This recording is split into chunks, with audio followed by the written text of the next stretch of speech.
రావు తల్లి రేణుకెళ్ళమ్మ మేము రాజుగారి పిలవనంటే రేణుకెళ్ళమ్మ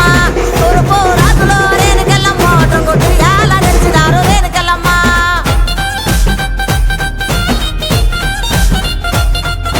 రావు తల్లి ముత్యాలమ్మ మేము రాజుగారు పిలువనంపే రావు తల్లి రేణుకెళ్ళమ్మ